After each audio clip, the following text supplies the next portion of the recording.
Dans l'idéal, chacun de nous se voit réaliser l'objectif pour lequel il fut créé. Malheureusement, les idéaux sont une chose et la réalité en est une autre. Aussi, l'homme se voit constamment déchiré entre ce qu'il souhaiterait être ou devenir et ce qu'il est au présent. Si l'on s'égare de nos objectifs, c'est en grande partie parce que nous avons tendance de les oublier. La première Mishnah, le premier enseignement que nous lisons dans le 3e chapitre de Pirkei Avot, cette semaine, est celui-ci. Akavia ben Malalel disait « Prends conscience de 3 choses et tu ne viendras pas à fauter. Sache d'où tu viens, où vas-tu et devant qui tu es destiné à rendre des comptes. D'où viens-tu?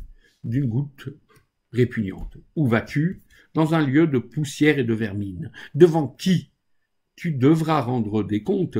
Devant Melech Malchei Amlachim Akadosh Baruch Hu, devant le roi des rois, le saint béni soit-il. La Mishnah a pour habitude d'être un texte concis. Pourtant, il semble qu'ici l'auteur, Akavia ben Malalel, pouvait faire l'économie de son introduction. Prends conscience de 3 choses et tu ne viendras pas à fauter. Et débuter sa leçon directement par les mots « Sache d'où tu viens ».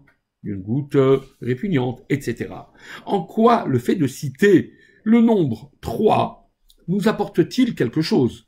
En fait, l'enseignement de Akavia ben Malalel est composé de 2 parties distinctes. Dans son introduction, le maître nous transmet une recette plus générale, plus globale, pour ne pas fauter. L'homme peut, sans avoir à penser aux 3 points spécifiques énoncés plus loin, c'est-à-dire l'origine, la direction, le jugement, l'homme peut tout de même éviter la faute, tout simplement en prenant conscience, en sachant que l'existence s'articule autour de toi, de 3 points. L'homme moyen n'est en fait conscient généralement que de 2 entités. Sa propre existence et celle de Dieu.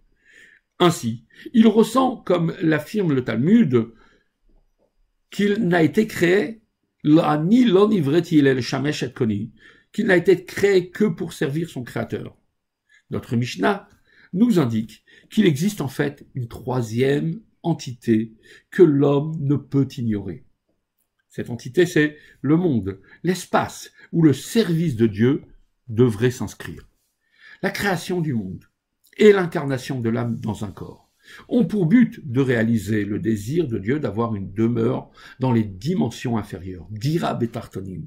L'homme pourrait avoir raffiné son corps grâce à la pratique des mitzvot.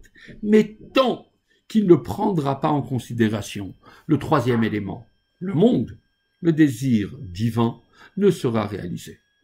L'âme de l'homme est une parcelle de Dieu. Chelek Eloka Mimal Mamash, comme nous dit le Tanya. Elle est parfaite.